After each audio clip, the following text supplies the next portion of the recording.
Hare Krishna, Krishna Krishna Hare Hare, Hare Rama, Rama Rama Hare Hare, Hare Krishna.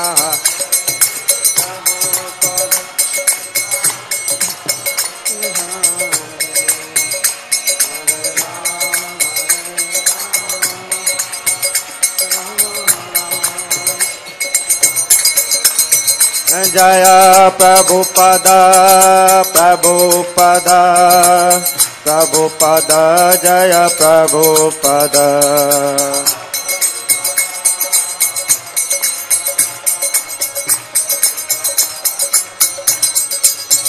Hari Bol, Hari Bol, Hari Bol, Gora Hari Bol.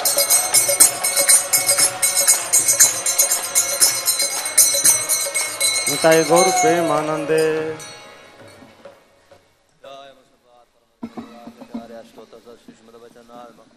स्वामी श्री प्रपाद की गौर प्रेमानंदे। विश्व समय devotee विश्व समय devotee विश्व गुरु and Gaurang Shri प्रपाद की जय। ओम नमो भगवते वासुदेवाय। ओम नमो भगवते वासुदेवाय। ओम नमो भगवते वासुदेवाय। ओम ज्ञानतिमिरान्धस्य ज्ञानाञ्जनशलाकया चक्षुर्मिलितं येन तस्मै श्रीगुरुवे नमः। श्रीकृष्ण चैतन्य प्रभु नित्यानंद श्री अद्वैत गदाधर शिवासादि गौरभक्तवृंद। हरे कृष्णा कृष्ण कृष्ण हरे हरे, हरे राम राम हरे हरे। नमो श्रीमते कृष्णाय भूतले श्रीमते भक्ति वेदांत स्वामी नामिने नमस्ते सरस्वती देवी गौरवाणी प्रचारिण निर्विशेष शून्यवादी पाशक्तानि नमो श्रीमते।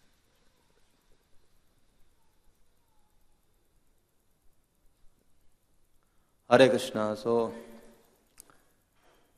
इस्कॉन की ओर से आप सब भक्तों को दीपावली की हार्दिक शुभकामनाएं। हरि बोल। तो आज जैसा आप जानते हैं कि बहुत बड़ा पर्व है दिवाली। तो भगवान राम ने जब रावण का वध करने के 20 दिन के पश्चात अयोध्या वापस आए तो वहाँ पर क्या करें, दीपों की आवली, दीपों का जो समूह है, दीपक जलाए गए सब जगह है। तो दीपक किसके जलाए गए? घी के दिए, घी के दिए जलाए गए पूरे अयोध्या में। तो बहुत बड़ा जो है ये फेस्टिवल मनाया गया है। आप देख सकते हैं पीछे हमारे चित्र है। लेकिन जो कि जो नाव खे रहे थे, क्या नाम था? नाव खेते थे केवट ने ये शर्त रखी थी कि आप जब भगवान जो है गए थे चित्रकूट से निकलकर, तो केवट को जो है जब वो उतराई दे रहे थे तो केवट ने बोला कि नहीं, मुझे उतराई नहीं दे, मुझे उतराई नहीं चाहिए है। आप भी केवट हो, मैं भी केवट हूं मैंने आपको पार किया है, आप मुझे पार कर देना है। तो भगवान फिर भी उनको कुछ देना चाहते थे तो उन्होंने बोला कि कुछ तो आपको लेना पड़ेगा। तो उन्होंने बोला कि मेरी एक इच्छा है, आप पूरी कर दीजिए। बताइए। वो बोला कि जब वापसी आओगे ना तो मेरी नाव में ही वापस जाना। अब भगवान के सामने समस्या आ गई कि भगवान तो किस में जा रहे हैं? पुष्पक विमान में जा रहे हैं। लेकिन भगवान क्या है, यदुकुल रीत सदा चली आई, प्राण जाए पर वचन न जाए, जैसे बोला जाता है। तो उन्होंने वचन दिया था। तो भगवान पुष्पक विमान जहाँ पे उनको नाव थी केवट की, वहां उतरे और वहां से नाव पार किया। पुष्पक विमान आगे गया, उनका वेट कर रहा है। फिर भगवान जो है वहां से नाव से पार हुए, फिर जो है पुष्पक विमान पे बैठ के गए। तो इस तरीके से जो है उन्होंने केवट का जो है वचन, केवट को जो वचन दिया वो पूर्ण किया। अब जो है फिर वहां पर अयोध्या पहुंचे तो आप देखते हैं कि बहुत बड़ी दिवाली का फेस्टिवल हुआ। लेकिन कहीं पर भी ये वर्णन नहीं आता कि वहां पर आतिशबाजी हुई पटाखे फोड़ेगा ये कहीं मरना नहीं आता है। और अभी जो है दिल्ली में आप देख रहे हैं कि पटाखे बैन भी हुआ है। तो ये अच्छा ही है वैसे, हाँ। लेकिन कुछ लोगों का इसमें नुकसान हुआ है, कुछ दुकानदारों का, क्योंकि अचानक ऐसा बोल दिया गया। तो जो भी है, तो ये जो है बहुत बड़ा ये फेस्टिवल मनाया गया दिवाली का। और अब तक तो आपने सुना है कि भगवान राम ने, भगवान के राम समय में दिवाली मनाई गई थी, लेकिन आज हम आपको सुनाना चाहते हैं कि कृष्ण ने कैसे दिवाली मनाई। हाँ, सो ये लीला हम, क्योंकि कल मैं सोच रहा था कि दामोदर लीला पर बोलना चाह रहा था, तो हिज ग्रेस साधु हृदय गुरु ने बोला कि आप दीपावली पे कुछ बोलिए। हाँ, तो जो है इस महीने में ही ये दामोदर लीला भी हुई है, उसका भी हम वर्णन करेंगे। तो हम लोग जो है दीपदान करते हैं इस महीने में। ये कार्तिक का महीना है। कार्तिक का महीना जो है ये सबसे पवित्र महीना बताया गया है। शास्त्रों में बताते हैं कि वनस्पति नाम तुलसी, मासा नाम कार्तिक प्रिया। तो वनस्पतियों में तुलसी सबसे पवित्र है, और मासों में जो है कार्तिक मास सबसे प्रिय है। एकादशी तिथि नाम चा, और तिथियों में एकादशी सबसे पवित्र है। कार्तिक सम मासम, तो कार्तिक के समान कोई भी जो है मास नहीं है, सबसे पवित्र ये मास है। तो इसमें जो है शिला प्रभुपाद जी ने वैसे बहुत सरल उपाय दिया है कि कार्तिक मास में एक चीज ऐड कर लेते हैं। हम क्या करते हैं, दीपदान करते हैं। तो दीपदान हम लोग नित्य जो है संध्या में करते हैं, और दामोदर अष्टकम का पाठ करते हैं, क्योंकि दामोदर लीला जो है दिवाली के दिन ही हुई थी। तो दीपदान आप सब जानते हैं, पिछली बार भी मैंने बताया था कि कैसे करना है। 4 बार चरणों में, 2 बार नाभि में, 3 बार चेहरे पे, और फिर 7 बार पूरी बॉडी में। इस तरीके से ये दीपदान करते हैं। तो ये दीपदान की प्रथा है। और उसके बाद फिर जो है वो दीप जो है, वैसे तो बताया कि तुलसी के जो पौधा है उसके नीचे रखना चाहिए। जो भी है यहाँ पर जो भी सिस्टम है, तो तुलसी के पौधे के नीचे रखना चाहिए। और अगर आप तुलसी की जो डंडी है, आप यहाँ भी आप रखते हैं, पहले तो नहीं रखते थे, तो यहाँ पर तुलसी की डंडी रखते हैं। अगर उससे आप दीपक जलाते हैं तो आप समझिए 1 लाख दीपक आपने भगवान को अर्पित कर दिए। हाँ, तो ये इस प्रकार का है। और जो है वो खैर बहुत डीप हो जाएगा। जो मानसी चिंतन करते हैं भगवान का, मानसी जो है वो ये बहुत उच्च कोटि के आचार्य लोग करते हैं। तो वो लोग क्या करते हैं, आकाश में राधा कृष्ण का जो है, राधा कृष्ण को मन से ही सिंहासन पर विराजमान करते हैं, और उससे जो है मन से ही जो है राधा कृष्ण का जो है वो दीपदान करते हैं। इस तरीके से भी दीपदान करते हैं। तो एक बार जो है राधा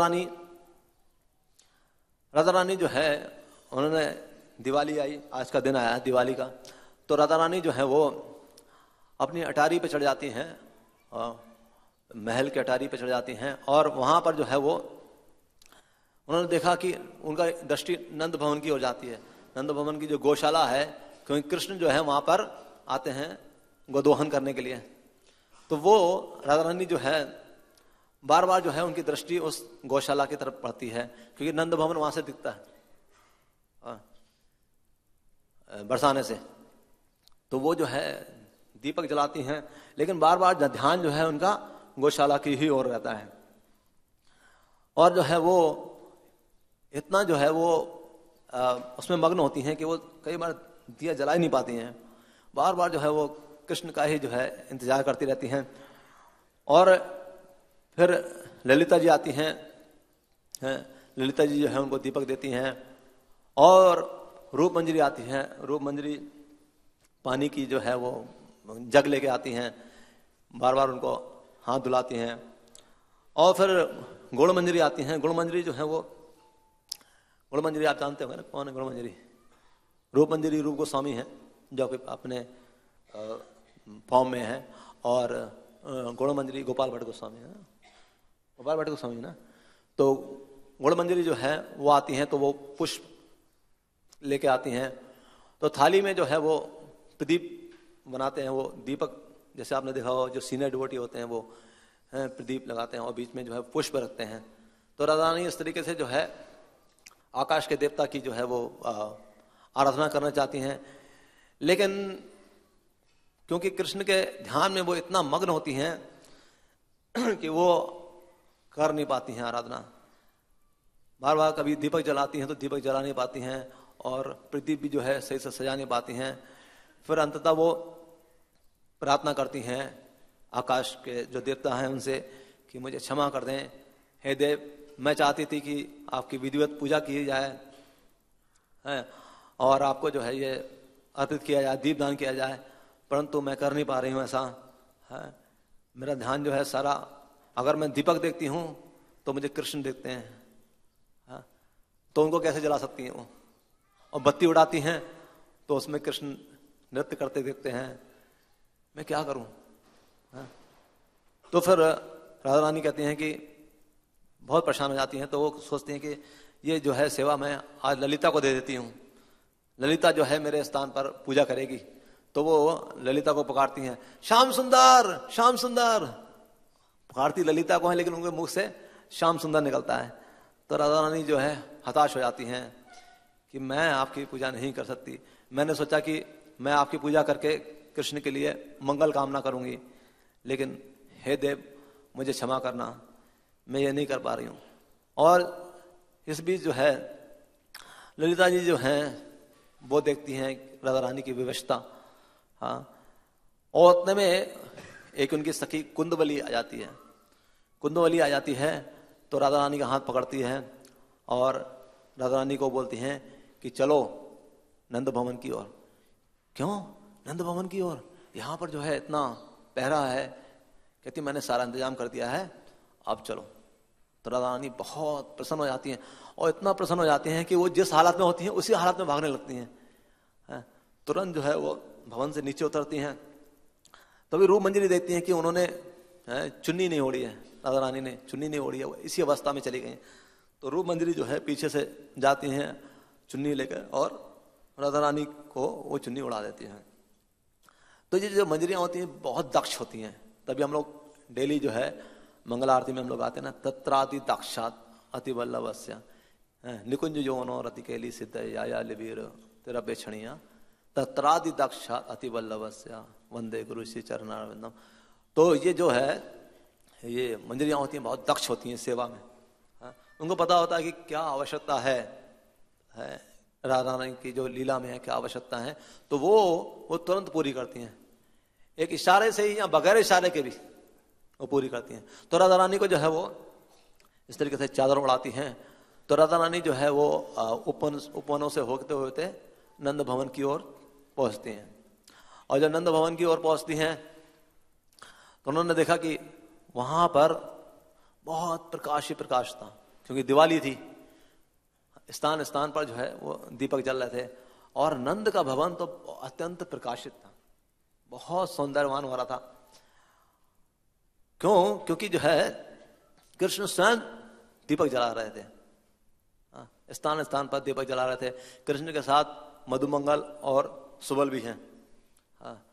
तो मधुमंगल जो है वो दीवा पकड़ता है, सुबल जो है वो बाकी जो है बत्तियां वगैरह लेके चल रहे थे।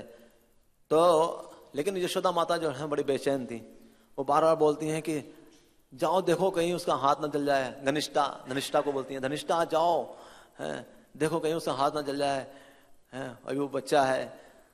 तो वो जो है कृष्ण को मना करती हैं धनिष्ठा, लेकिन कृष्ण मानते नहीं हैं।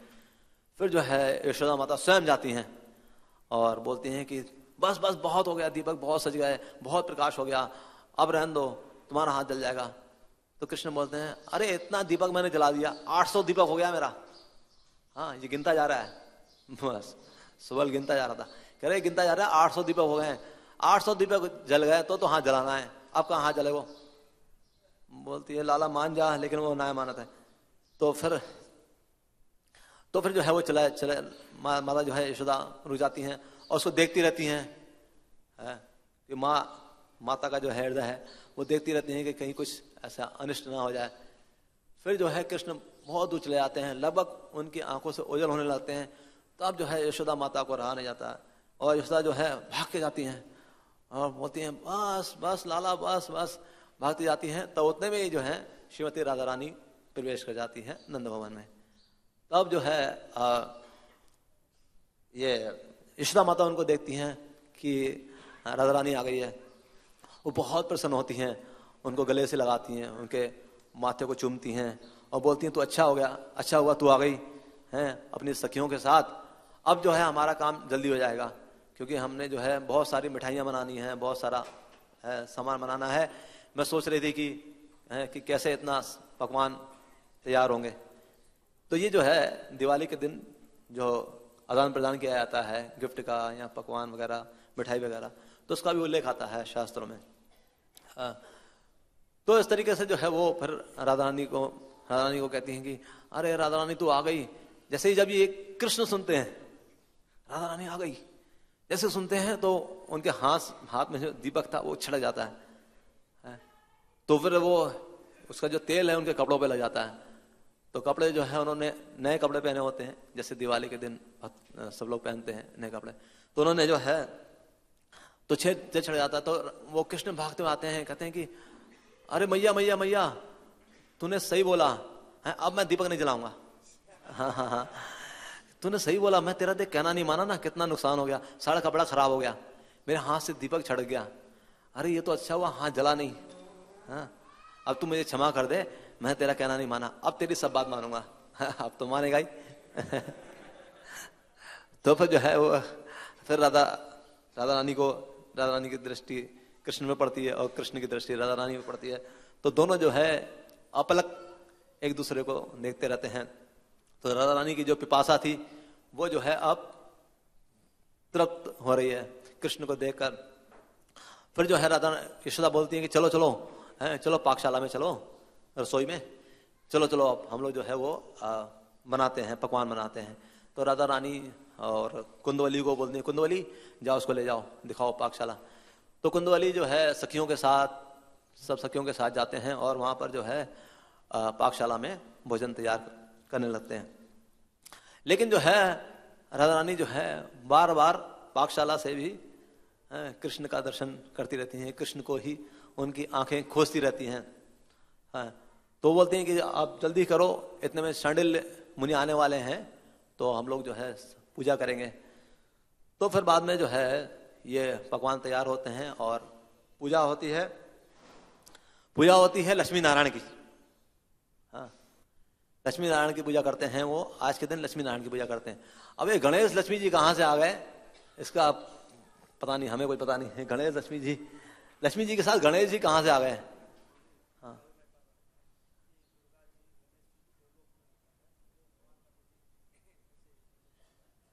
हाँ लेकिन ये लक्ष्मी गणेश जी की पूजा क्यों होती है ये समझ नहीं आया। फिर आप तो सरस्वती जी भी आ गई साथ में।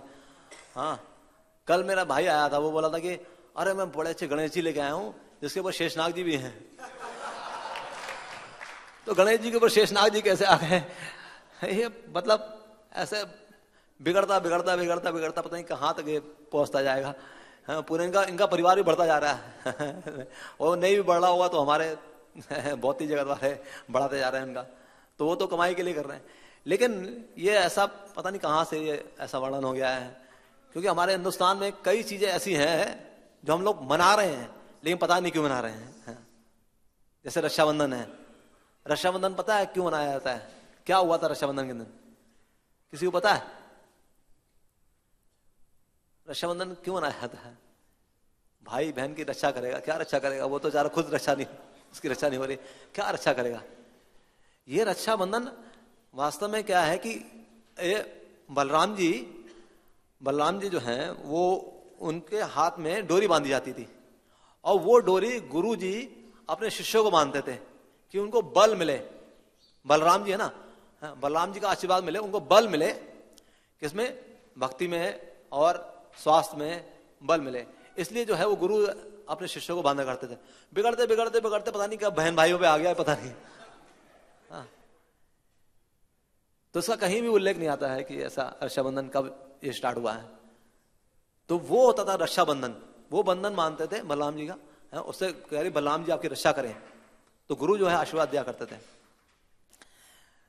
तो इस तरीके से जो है ये पता नहीं ये लक्ष्मी गणेश जी का कैसे पूजन शुरू हो गया।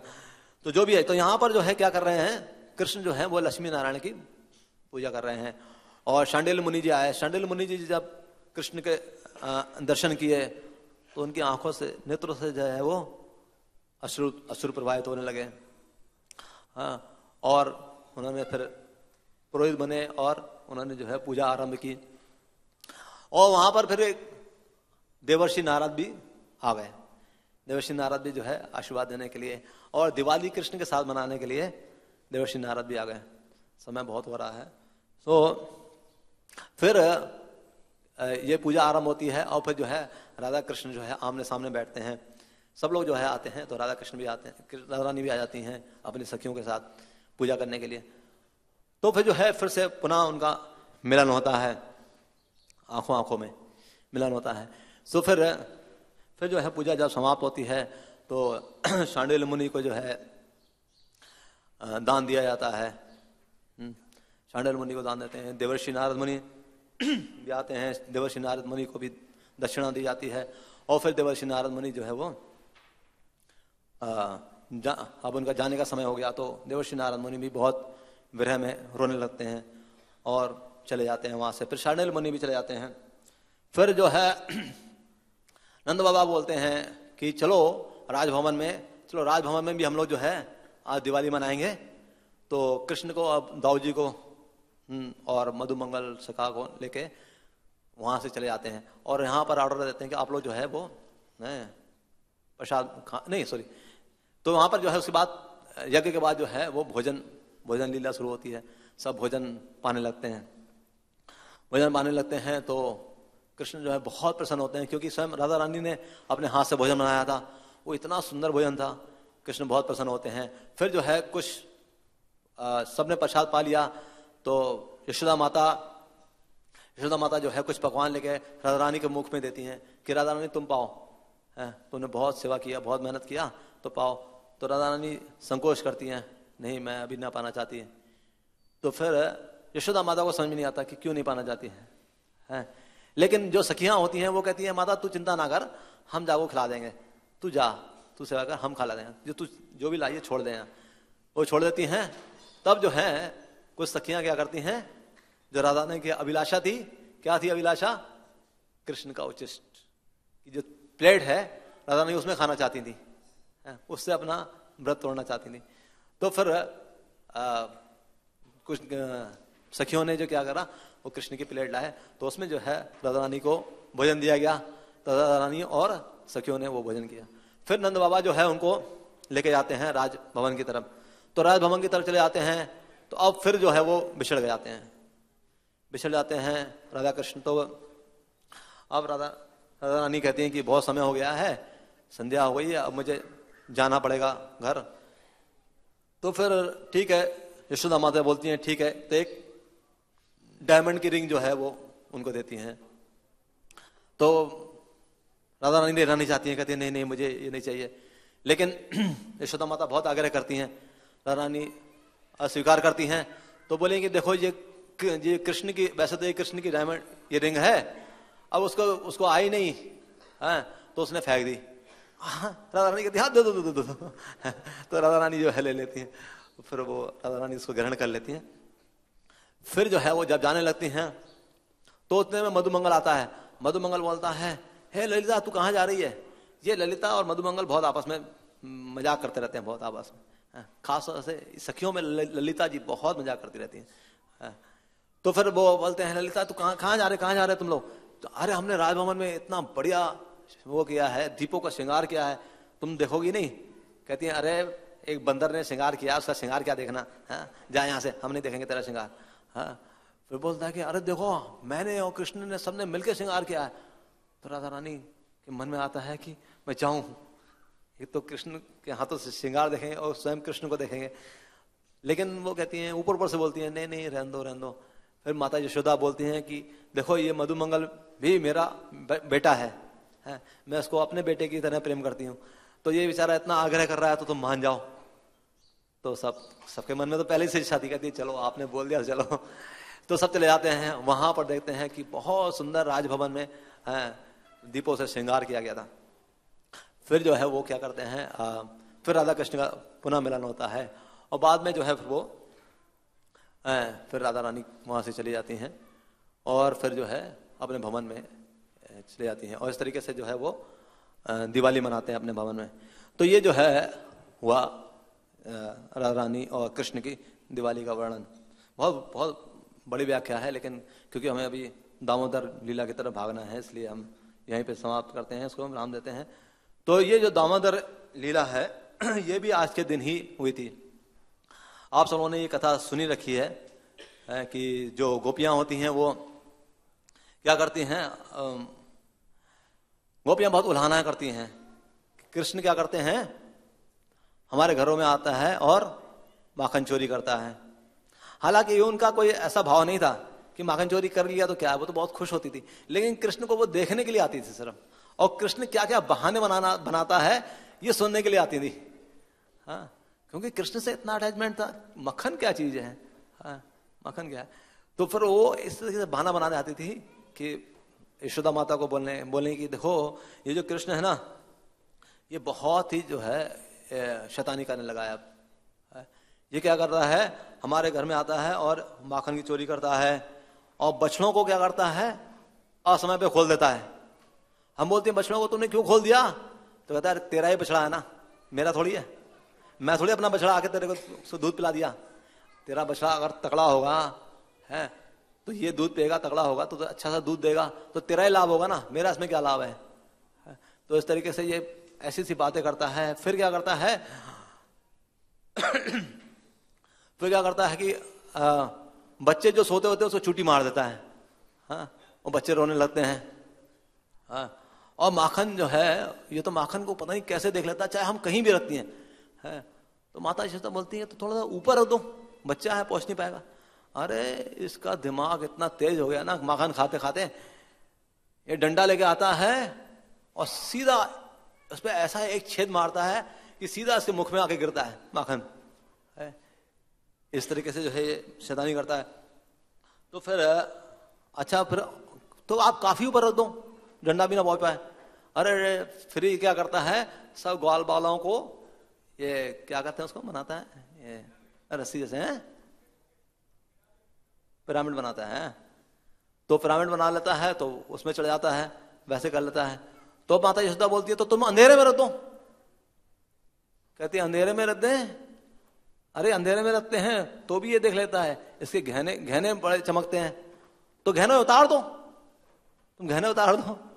कहती है अगर गहने उतार देते हैं तो उसका शरीर चमकता है, इसका शरीर ही इतना चमकता है कि भगवान का शरीर है जिससे इतना प्रभाव चल रही है, जिस प्रभाव पर्वतो जगदंब कोटि। तो फिर माता यशोदा को इस तरीके से जो है बहुत प्रकार की उलाहना बताती हैं। फिर कहते हैं कि और तो और अगर हम लोग जो है माखन छुपा लेती हैं, वो कहती है माखन छुपा लो, ताला लगा दो जिससे देख ही ना पाए। बोले अगर हम लोग माखन छुपा देती हैं, ताला लगा देती हैं, तो ये शाप देता है, कहता है यहां पर मुझे खाने को नहीं मिला, इस घर में दरिद्र आ जाए, हाँ सब गरीब हो जाएं। हाँ, तो यहां पर हमें समझना चाहिए, आचार्य लोग बताते हैं कि जिस घर में भगवान के लिए खाने को नहीं मिलता है तो उसमें क्या होता है, दरिद्रता आ जाएगी। इसलिए भगवान को खाने के लिए कुछ रखना चाहिए। हाँ। तो इस तरीके से वो बोलते हैं कि बहुत बहुत सारी जो है शैतानी करता है, लेकिन माता यशोदा जो है वो हर तरीके से कृष्ण का बचाव कर लेती हैं।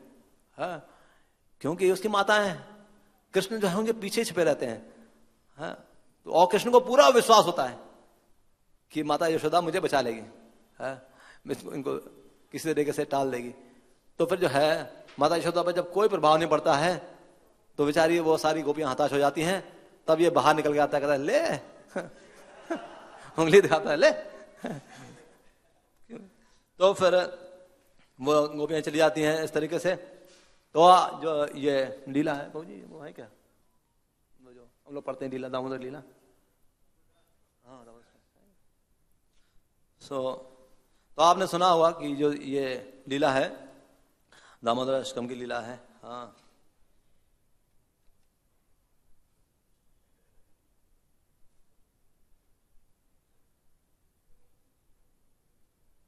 तो क्या हुआ था कि माता यशोदा सोचती हैं कि माता यशोदा सोचती हैं कि कृष्ण जो है दूसरों के यहाँ माखन खाने जाता है, क्या कारण है? क्या हमारा माखन अच्छा नहीं होता है क्या?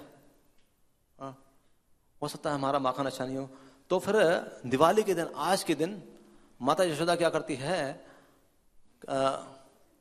पद्मगंधा नाम की जो गाय होती है उसका दूध होती है। तो पद्मगंधा यानी कि पद्म मतलब आप जानते हैं कमल का फूल है, और गंधा मतलब सुगंध आती है। तो जिसमें है वो गाय होती थी, उनके दूध में कमल के पुष्प की गंध आती थी ऐसे। और इन गायों को, ये अलग ही एक जाति की गाय है जिनको अलग से ही जो है वो घास खिलाया जाता था, सुगंधित घास खिलाया जाता था। हाँ, तो आज माता यशोदा ने सोचा कि मैं पद्मगंधा नाम की गाय का जो है वो दूध दूंगी और कृष्ण को जो है वो उसका माखन खिलाऊंगी। तो वो जो है क्योंकि कल क्या है, इंद्र पूजा है, कल इंद्र पूजा है, तो इंद्र पूजा के दिन बहुत सारा सामान बनाना पड़ता है। तो वहां की जितनी भी सखियां वगैरह थी या जो हेल्पर थी, सबको बोला कि तुम लोग जो है इंद्र पूजा की तैयारी करो। हाँ, तो उन्होंने इंद्र पूजा की तैयारी में लग गई और माता स्वयं अपने हाथों से सोच रही कि पता नहीं कि ये जो है जो हमारे घर में काम करने वाली हैं, हो सकता है कि इसके हाथ का जो ऑटा हुआ ये है मक्खन है, शायद ये नहीं खा रहा होगा, क्या पसंद नहीं आ रहा, स्वयं मैं बनाती हूँ। तब उन्होंने क्या करा, ये मक्खन की जिम्मेदारी माता यशोदा ने स्वयं अपने ऊपर ले ली। तो वो जो है माता यशोदा स्वयं जो है उसको मक्खन को मथने लगी। हाँ, और मथती हैं और मथते मथते जो है भगवान की लीलाओं का स्मरण करती हैं, भगवान की लीलाओं का गान करती हैं, कीर्तन करती हैं।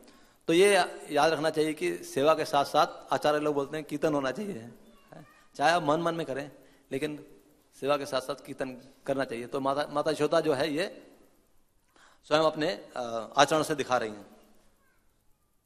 तो फिर उतने में क्या होता है कि कृष्ण सोए होते हैं। तो फिर कृष्ण बेड पर जब पलटते हैं तो बच्चा देखता है कि अरे माता नहीं है, तो वो रोने लगता है, यहाँ पर उठ के जाता है। तो उन्होंने देखा कि माता यशोदा क्या कर रही है, दही मथ रही है। तो गए और उनको भूख लगी थी, बच्चा जब उठता है तो उसको भूख लगती है। तो फिर वो जो है बगैर मुंह धोए, बच्चा ऐसे ही होता है, बच्चा वैसे ही पवित्र होता है बताते हैं 5 साल तक। तो फिर जो है वो सीधे गया और माता देखा कि माता जो है वो दही मथने में मग्न है।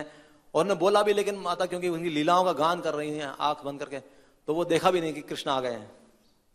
तब उन्होंने क्या लगा, कृष्ण ने उपाय सोचा। कृष्ण ने जो मथनी घर घर कर रही थी, तो उन्होंने क्या करा, सीधा उसी को पकड़ लिया। देखिए कितना बल है, हालांकि बच्चा है तो उन्होंने सीधा उसी को पकड़ लिया और मथनी रुक जाती है। जब मथनी रुक जाती है तो माता की आंखें खुल जाती हैं। तो उन्होंने देखा कि अरे लाला आ गया। तो माता यशोदा सोचने लगती हैं कि अरे मेरे बालक की कितनी बुद्धि तीक्ष्ण है, इसने कितना मतलब आइडिया लगाया कि कहां पर मैं पकड़ूं इसको, है कि जो है इसका ध्यान मगन हो जाए। तो सीधा जो है उन्होंने मथनी को ही पकड़ लिया। तो माता यशोदा बहुत प्रसन्न होती हैं।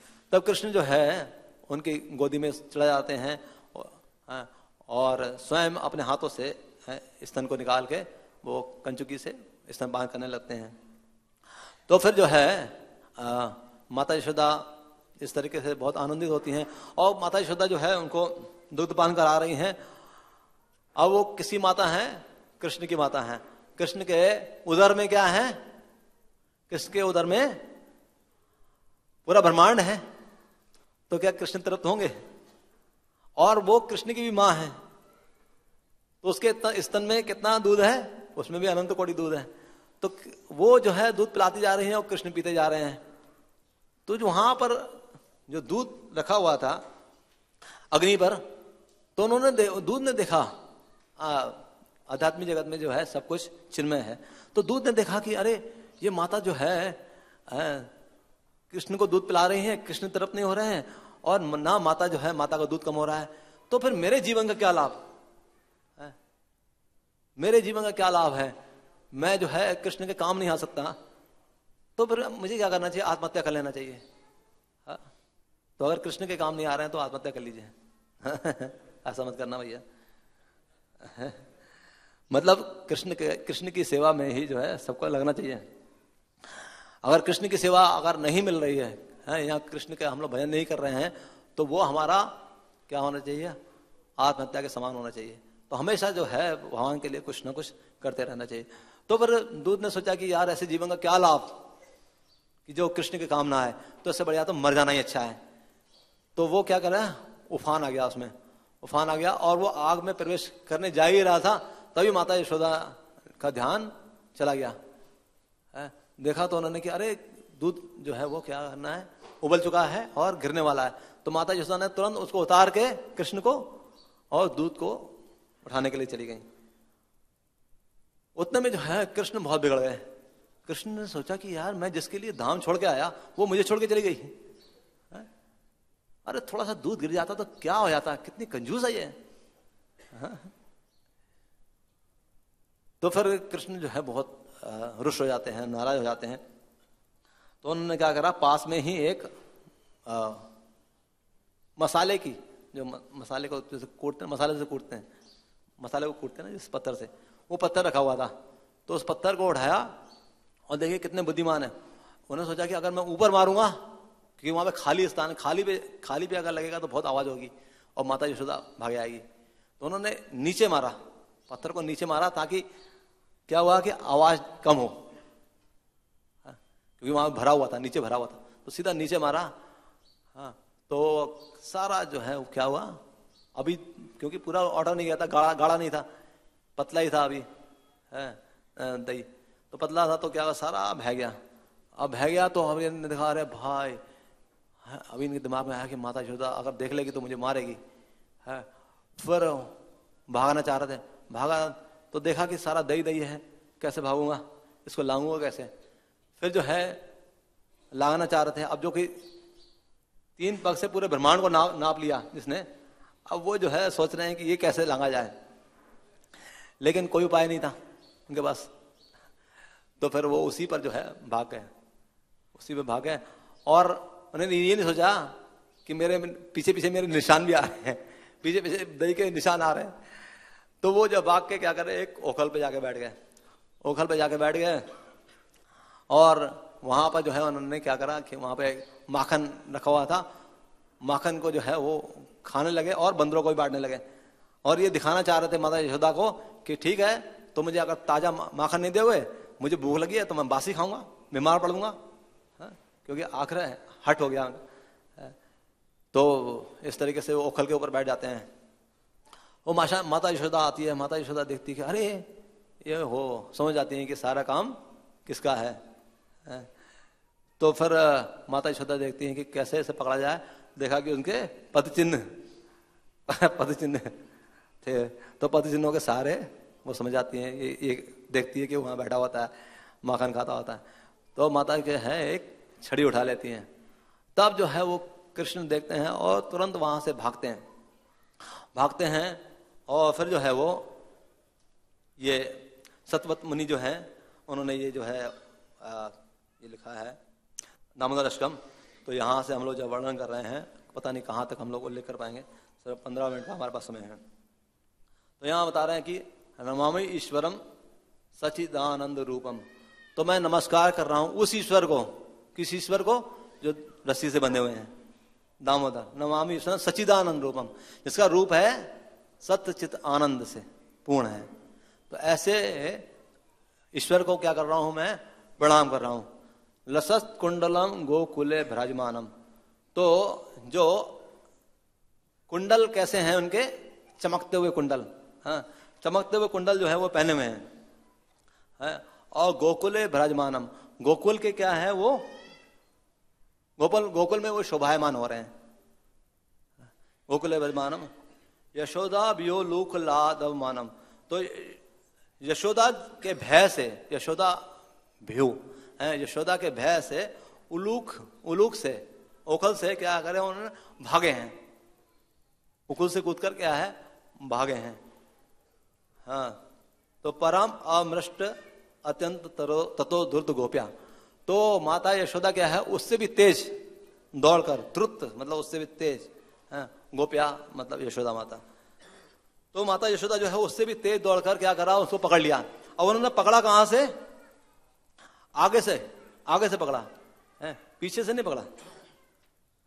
माता यशोदा ने उसको आगे से पकड़ा, और किससे, राइट हैंड में क्या थी, छड़ी थी, तो उन्होंने लेफ्ट हैंड से पकड़ा। हमारे जो चित्र तो उसमें भी लेफ्ट हैंड से दिखाया गया है। तो एक रस्सी है, एक में वो है छड़ी है, और दूसरे हाथ से जो है वो पकड़ रहे हैं। तो फिर उन्होंने क्या करा, माता यशोदा ने उसको आगे से पकड़ लिया ताकि उसको क्या झटका ना लग जाए। पीछे से अचानक पकड़ेंगे, तेज भाग रहा है कोई, पकड़ेंगे तो क्या झटका लग सकता है, इसलिए माता यशोदा ने आगे से आके घेर के। हालांकि माता यशोदा उनको पकड़ नहीं पा रही थी, लेकिन कृष्ण ने स्वयं पकड़ने दिया। बार बार भागते हैं, थोड़ा आगे जाते हैं, तो फिर पीछे देखते हैं माता यशोदा दूर है, तो हाँफ लेते हैं, ऐसे करते। फिर जो है माता यशोदा करीब आती है, फिर भाग जाते हैं। लेकिन बाद में उन्होंने देखा कि माता बहुत थक गई है, तो स्वयं भगवान ने क्या करा, उनको पकड़ने दिया अपने आप।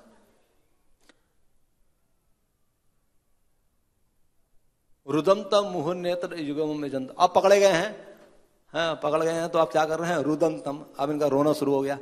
तो बताया शास्त्रों में कि बच्चों के पास और स्त्री के पास, ये दोनों के पास बहुत बड़ा हथियार है। क्या है, रुदम, रोने लगना। राधा गोविंद महाराज बोल रहे थे कि स्त्रियों और बच्चों के आंखों में आंसू नहीं होते हैं, हाथों में आंसू होते हैं। जब चाहे वो निकाल सकती हैं। अब देखो कई बार स्त्री जो है वो बात करते करते रोने लगती हैं, और रोते रोते भी बात करती रहती हैं। पुरुष लोग यहाँ रोएंगे या बात करेंगे। लेकिन माता को कहिए, हम लोग कई बार कहीं भी जगह जाते, कई बार हम लोग माता अपना कष्ट सुनाती हैं कि आप साधु हैं तो अपना कष्ट सुना लेते, कष्ट सुनाते सुनाते वो रोने लगती हैं। तो ये जो है इनके हाथों में आंसू होता है, जब मर्जी जाए निकाल लेती हैं। ऐसे बच्चे होते हैं, बच्चों को कुछ भी करना होता है, कुछ भी चाहिए, कोई डिमांड है, बस सिर्फ रोने लग जाओ। तो कृष्ण जो है वो क्या कर रहे हैं, पूरा बच्चे का अभिनय कर रहे हैं। तो क्या है, रुधम तम, तो रोने लगे, मुहुर नेत्र युगम मृजंतम, तो रोते रोते क्या कर रहे हैं, अपने आंखों को जो है वो पोंछ रहे हैं। कराम भोज युग में न सातंक नेत्रम, तो अच्छा अब ये हाथों से पोंछ रहे हैं, कैसे हाथ हैं, कमल के समान, सा आतंक नेत्रम, तो आतंक के साथ है, मतलब बहुत अत्यधिक भय है। लेकिन उसमें क्या है, सा जोड़ दिया गया, अथवा वो बता रहे हैं कि मतलब इस तरीके से मुंह बना दिया है कि माता को करुणा आ जाए, मेरे पर करुणा आ जाए, मुझे छोड़ दे। मुह श्वास कंपा तिरेका का घंटा, तो उनकी जो है श्वास चल रही है, श्वास बड़ी तेज तेज चल रही है। जब आदमी भयभीत होता है ना, तो उसकी श्वास बहुत तेज चलने लगती है। जब कामाभूत होता है या क्रोधाभिभूत होता है या भयभीत होता है, तो उसकी श्वास तेज चलने लगती है। इसलिए बताया कि जो कामी होते हैं, जो क्रोधी होते हैं, उनकी आयु कम हो जाती है, क्योंकि श्वास पर ही जो है हमारी आयु डिपेंड है। तो जितना भी हम जल्दी जल्दी श्वास लेंगे तो क्या होगा, हमारी आयु क्षीण हो जाएगी जल्दी। तो वो भगवान क्या कर रहे हैं, यहाँ पर श्वास ले रहे हैं, तेज तेज श्वास ले रहे हैं। मुंह श्वास कंबत रेखा का कंठ, तो रेखा, ये कंठ जो है वो कैसा है, 3 रेखा से अंकित है, बहुत सुंदर लग रहा है उनका, 3 रेखा। आपने कहा शंख के समान, शंख में भी 3 रेखाएं होती है। तो ऐसे शंख के समान जो है वो उनका कंठ है। स्थित ग्रेव दामोदरम भक्तिवदम, तो अब वो जो है उनकी ग्रीवा क्या है, ग्रीवा माता की तरफ है, और दामोदरा है। अब माता ने क्या करा, उनको अब रस्सी लेके आई। उन्होंने देखा, अरे रस्सी लेके आई, पहले तो वो रो रहे थे, अब और जोर जोर से रोने लगे, अरे भाई ये तो मुझे बांध देगी पशु की तरह है, फिर मैं कहीं खेलने नहीं जा सकता, कुछ नहीं कर सकता, तो बहुत रोने लगते हैं। लेकिन कैसे बांध दिया है, भक्ति बद्धम, भक्ति के द्वारा वो बद्ध हुए हैं, वैसे बद्ध नहीं हो रहे थे। माता यशोदा ने क्या करा, जब उनको बांध रही थी, तो सबसे पहले उन्होंने अपने जूड़े में वो उनके माता को होता नहीं, जूड़े में वो बांधती है, रस्सी जैसे बांधती है ना माता, तो सबसे पहले उन्होंने अपने जूड़े से रस्सी निकाल के पहले एक ओखल में बांधा, फिर दूसरा जो है उसको बांधने लगी। हाँ, तो वो जब बांधने लगी तो वो रस्सी छोटी पड़ गई। तो माता ने उस समय तो ध्यान नहीं किया, उन्होंने सोचा चलो 2 उंगल छोटी पड़ गई और रस्सी मंगा लेते हैं। लेकिन उन्होंने देखा कि वहां पर कई, उन्होंने दूसरी रस्सियां जोड़ी, वो भी सब कम पड़ने लगी। वहां पर फिर जो है वहां गोपियां खड़ी हुई थी जो शिकायत करती रहती थी। उन्होंने बोला कि माता, लगता है तेरे बालक के भाग्य में बंधन नहीं लिखा हुआ है, छोड़ दे इसको। तो बोलती हैं तुम लोग ज्यादा बात मत बनाओ। जब कोई आदमी काम करता है ना, काम पूरा नहीं होता तो गुस्सा आता है। तो माता यशोदा को और गुस्सा आया है, तो बोले तुम लोग बातें मत बनाओ। पहले खुद ही बोले तुम लोगों ने कि ये ऐसे शैतानी करता है, ये है, रोज लाना लेके आती हो। आज जब मैं इसको सजा दे रही हूं तो तुम लोग करना कर रही हो उसके ऊपर। जाओ तुम लोग, देखो मेरा मुंह मत देखो, जाओ अपने अपने घर से रस्सी लेके आओ। तो सब लोग जो है अपने अपने घर से रस्सियां लेके आती हैं। लेकिन कृष्ण जो है बनते नहीं है, हाँ, बन नहीं पाते हैं। तो माता यशोदा बहुत परिश्रम करती रहती हैं। तो फिर आचार्य लोग बताते हैं कि फिर रस्सी, फाइनली रस्सी किसने भेजी? एक रस्सी राधा जी ने भेजी, राधा रानी ने। तो राधा रानी ने रस्सी भेजी, उस रस्सी से बंध गए वो। तो इसलिए हम लोग राधा दामोदर भी बोलते हैं। तो उनका दाम जो है जो उधर है वो कौन से दाम से बंधा? राधा रानी के हैं, राधा रानी के जो है दाम से बंधा है उनका उधर। तो इसलिए राधा दामोदर कहा जाता है। तो एक कारण ये भी है, और दूसरा राधा दामोदर ऐसा ही बोलते हैं कि एक बार राधा रानी जो है वेट करती हैं कृष्ण का। तो कृष्ण बहुत समय के बाद आते हैं। तो राधा रानी चाहती नहीं कि आप यहाँ से चले जाएं। तो राधा रानी क्या करती हैं, लताओं पताओं से उनको बांध देती हैं। तो इसलिए भी उनका नाम दामोदर पड़ा। तो इसलिए राधा रानी ने क्योंकि बांधा था इसलिए राधा दामोदर पड़ा। हाँ, तो इस तरीके से जो है यहाँ पर हम कहाँ पहुंचे, स्थित गिरे दामोदरम भक्तिवर्धन। तो बाद में जो है भगवान देखते हैं कि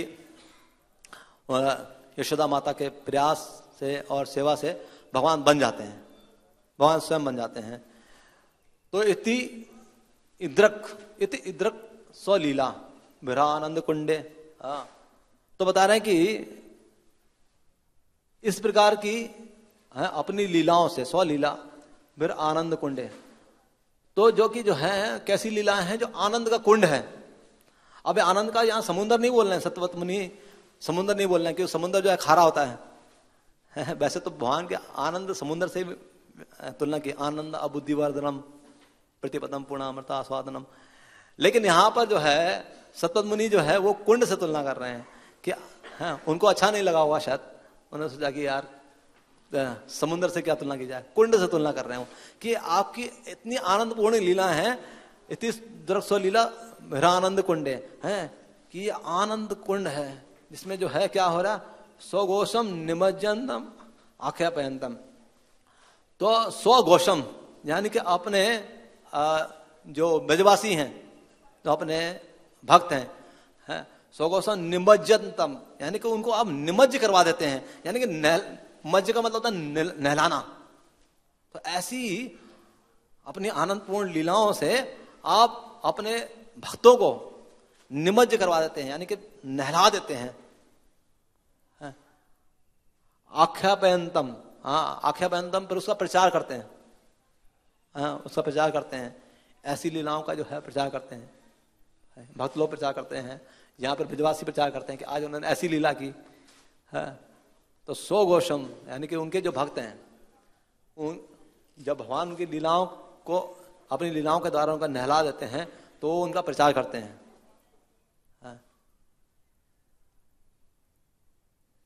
तदि येषु तद गेषु।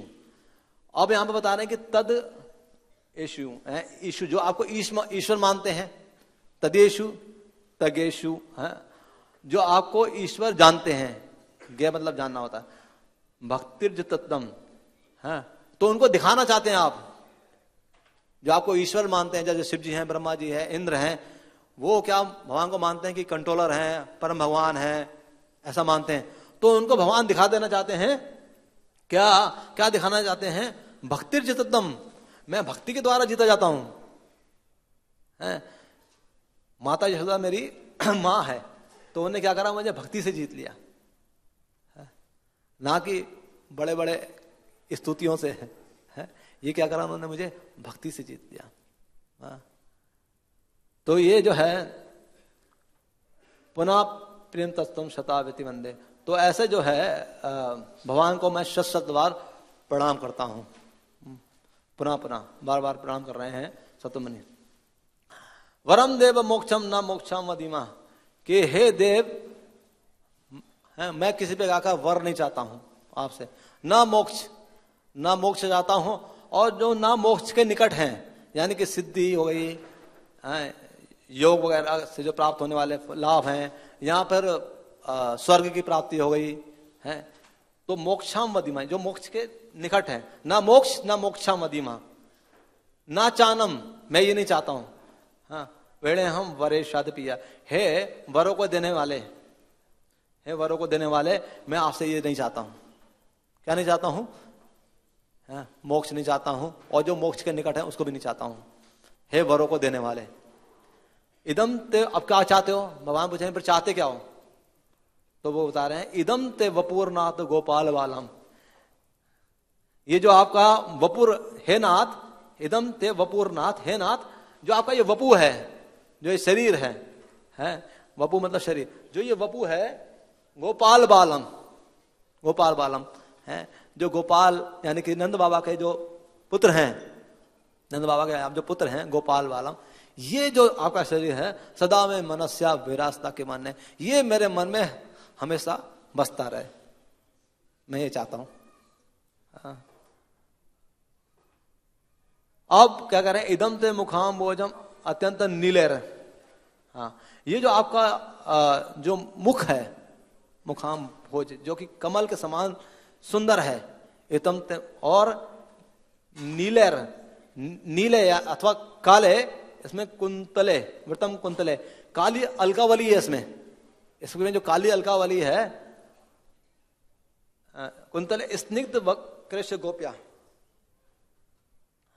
तो इसमें जो है स्निग्ध यानी कि जो चिकनी वस्तुएं होती हैं, तेल जैसे लगा लीजिए, तो उसमें ऐसे तेल लगा हुआ है, इसमें जो है ऐसे लग रहा है कि इसमें तेल लगा हुआ, इतना चमक रही है आपकी अलकावली, इतना चमक रही है जैसे इसमें तेल लगा हुआ है, और हमारे 9 बज गए।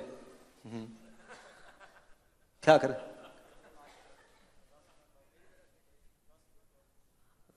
तो मोहन जी कहाँ नहीं है ना, और चलने तो फिर आया साधु बोलिए, कब तक आ गया? 5 मिनट, तो 5 मिनट तो वैसे ही आ गया है, 10 मिनट हो गए घड़ी 5 मिनट आगे है, तो चलो 10 मिनट के, थैंक यू बोलिए 10 मिनट के लिए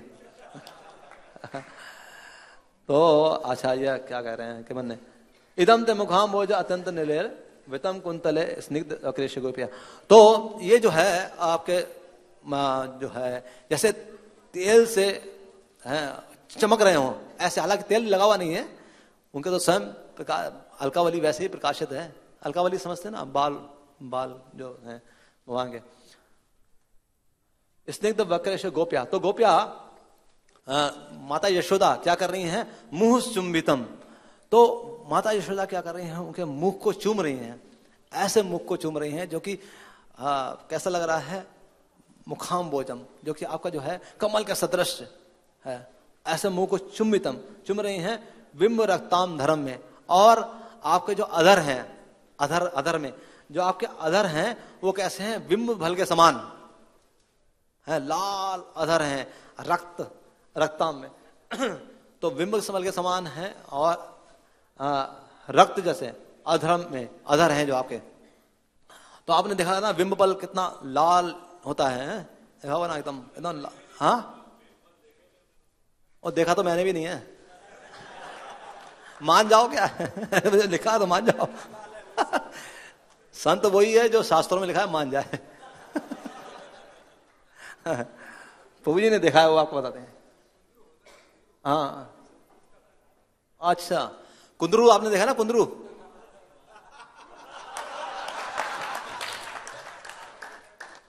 हाँ समझ गया ना आप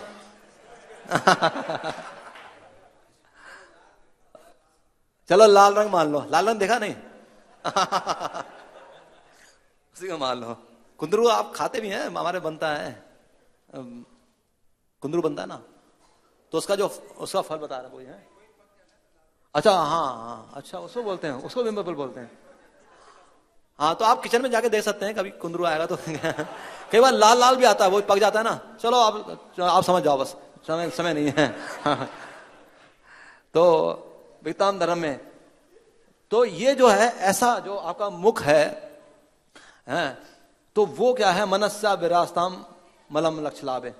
तो ये जो है मेरे मन में सदा बसता रहे। दोबारा बोलना है, पहले भी बोला मनस्ता विरास्तम कि मन ने, अब यहां बोल रहा है मनस्ता विरास्तम अलम लक्ष्य लाभ है, कि ऐसा जो है आपका रूप मेरे मन में हमेशा बसता रहे, और अलम लक्ष्य लाभ है, और लाखों प्रकार के जो लाभ हैं उससे मुझे क्या काम है, मुझे नहीं चाहिए।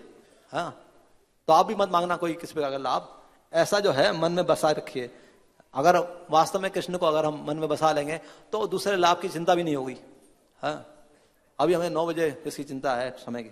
हाँ, नमो देव दामोदर अनंत विष्णु।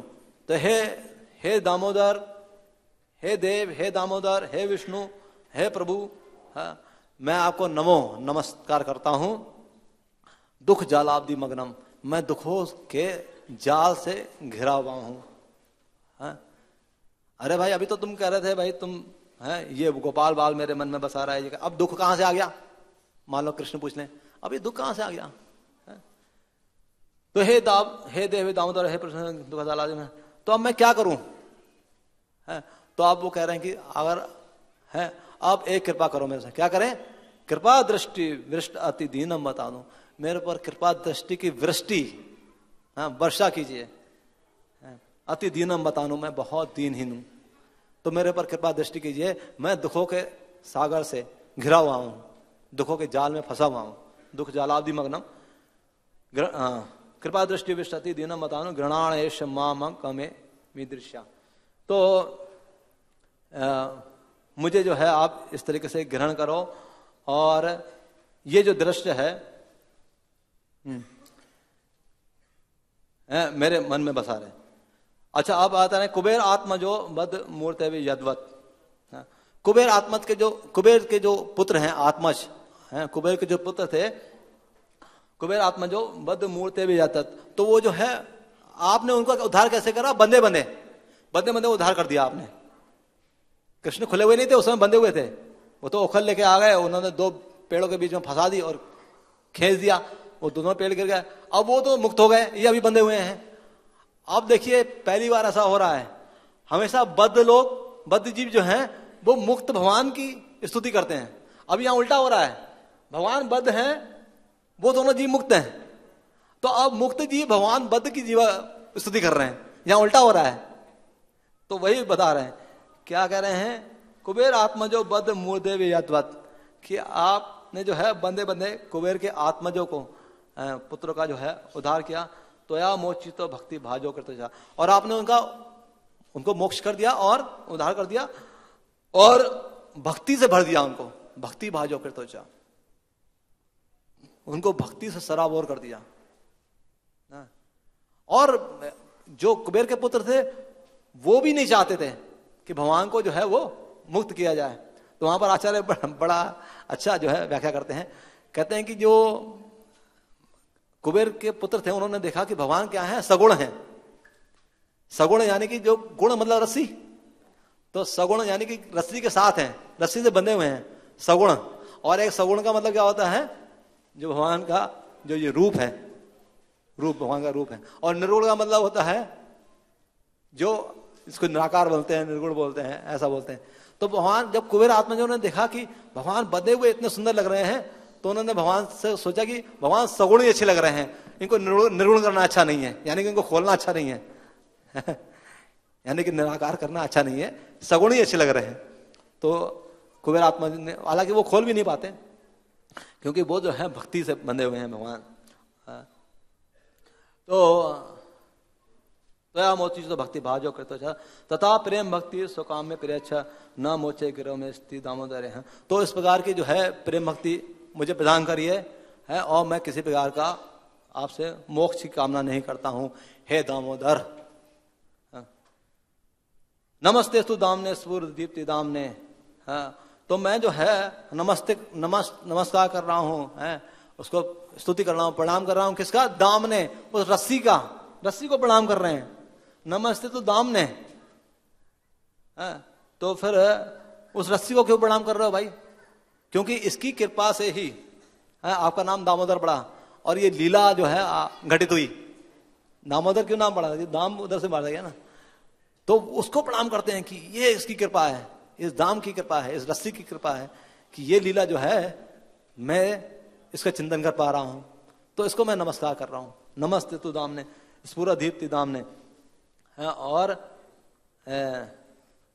जो है देदीप्यमान है, दीप्ति जो देदीप्यमान है, ये रस्सी भी क्या है? चमक रही है, देदीप्यमान। तदयोदरायात विश्व से दाम ने, और जो आपका उदर है वो क्या है? विश्व का धाम है। भगवान का जो है उधर धाम है ना, तो जो है आपका उधर क्या है? वो विश्व से धाम ने। तो इसको भी मैं प्रणाम कर रहा हूं, आपको उधर को भी प्रणाम कर रहा हूं और रस्सी को भी प्रणाम कर रहा हूं। और अंत में कहते हैं नमो राधिका है तो दिया प्रिया है, और राधा रानी को प्रणाम करता हूं, है जिसकी कृपा से ही आप प्राप्त होते हैं। नमो राधिका है तो दिया प्रिया है, जो आपकी बहुत प्रिय है, प्रिया है। नमो अनंत लीला है देव्याय तुभ्यम, और आप जो है अनंत, इस प्रकार की अनंत लीलाएं करते हैं। यहां पर आचार्य लोग बोलते हैं कि आप नमो अनंत लीलाएं, यानी कि आप अनंत के साथ, अनंत शेष, अनंत बलराम जी के साथ आप जो है लीलाएं करते हैं, इसलिए मैं जो है आपको प्रणाम करता हूं। नमो अनंत लीला देव्याय तुभ्यम। तो आगे फिर बहुत कुछ है, फिर आप जानते हैं, कई बार आपने सुनी रखा है कि फिर कैसे जो है भगवान रोते हैं, बलराम जी आते हैं, फिर बहुत कुछ है, लेकिन समाचार समाप्त हुए। कोई किसी का प्रश्न वगैरह कुछ हो जाए आपको? हरे कृष्णा, बहुत बहुत धन्यवाद। इसमें एक बिंदु पर मैं जो है प्रकाश डालना चाहता हूँ कि जो 5वां श्लोक है दामोदराष्टकम का, जिसमें हम लोग बोलते हैं कि इदम ते मुखाम भोजम अत्यंत नीलर वृतम कुंतल स्निग्ध वक्र से गोप्या। तो हमने तो उसका पाठ जो है वक्र किया है और लिखा भी है, छापा है वक्र, कि भगवान के जो कुंतल हैं यानी केस हैं, सिर के जो बाल हैं वो वक्र हैं। वक्र का मतलब है टेढ़े यानी घुंघराले हैं। लेकिन सामान्यतः सब लोग पाठ करते हैं रक्ते से गोप्या, तो रक्ते का मतलब लाल, तो भगवान के बाल लाल तो नहीं है। तो ये पाठ जो है काफी सालों से चला आ रहा है रक्ते, और सब लोग रक्ते पाठ कर रहे हैं।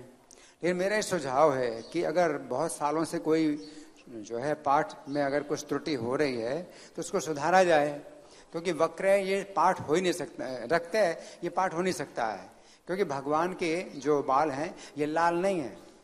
वक्र का मतलब घुंघराले, और भगवान के जो घुंघराले बाल हैं वो बहुत सुंदर हैं, बहुत सुंदर हैं। एक बार मुसलमानों ने जो है अपनी शायरी जो है वो अपना मतलब वो कार्यक्रम शुरू किया शायरी का। हर व्यक्ति जो है शायर गाएगा और वो शायर की अंतिम पंक्ति, हर व्यक्ति को जो है अपनी कविता बनानी है, अंतिम पंक्ति में जो है उसको ये बोलना है, इस्लाम पे काहिल ना हो काफिर है वो। इस्लाम धर्म जो है में जो काहिल ना हो यानी जो आसक्त ना हो काफिर है। काफिर का मतलब है कि वो निंदनीय है। तो ये जो है कविता जो है हर व्यक्ति को अपनी बनानी है कि अंतिम पंक्ति ये हो। तो एक कृष्ण के भक्त थे, तो वो जो है वहां से निकले, तो पंडित जी आइए आप भी जो है कविता सुनाइए। तो कविता सुना, वो तो कृष्ण के भक्त हैं, वो थोड़ी बोलेंगे इस्लाम की बात तो नहीं करेंगे। लेकिन लाम जो है उर्दू में एक अक्षर होता है जो बड़ा टेढ़ा टेढ़ा होता है, घुंघराला होता है। तो उन्होंने कविता बनाई, लाम से गेसु मेरे घनश्याम के। लाम लाम मतलब लाम जो अक्षर है टेढ़ा मेढ़ा, तो लाम से गेसु, गेसु माने बाल, मेरे घनश्याम के इस लाम पे काहिल न हो काफिर है वो। अरे वो तो मधुसुंदर प्रभु ने पूरे दामोदराष्टकम की व्याख्या के लिए वक्र की व्याख्या नहीं की। वक्र है, और वक्र जो है बड़ा महत्वपूर्ण है कि भगवान के जो बाल हैं वो कैसे हैं, टेढ़े हैं, घुंघराले हैं। स्निग्ध का मतलब चिकने हैं, तो चिकने भी हैं, घुंघराले भी हैं। अत्यंत नील है, बहुत नीले मतलब बहुत नीला हो तो काला हो जाता है, तो अत्यंत नील है वो है। रक्त बिंबा धर्म थे, और लाल रंग के बिंब के समान उनके अधर हैं। तो रक्त सब जो है भगवान के अधरों में यहाँ आता है रक्त बिंबाधरम दे, लेकिन भगवान के बालों के लिए कभी रक्त शब्द का प्रयोग नहीं होता है। तो मेरा ये सुझाव है कि इस पर विचार करिए। जो रक्त है, जो हम लोग बोलते हैं, वो रक्त जो है उसको सुधारना चाहिए, हमें वक्र शब्द बोलना चाहिए। श्री दामोदराष्टकम। शिला प्रभाई से पूछा गया था कि भाई ये जो आपने कार्य किया है ये तो महाप्रभु भी कर सकते थे, हैं? महाप्रभु ने क्यों नहीं किया? तो महाप्रभु ने बोला कि शिला प्रभाई ने बोला उन्होंने मेरे लिए छोड़ रखा, तो कुछ मैंने आपके लिए छोड़ दिया था। वक्रे की व्याख्या जो है मैंने आपके लिए छोड़ रखी थी।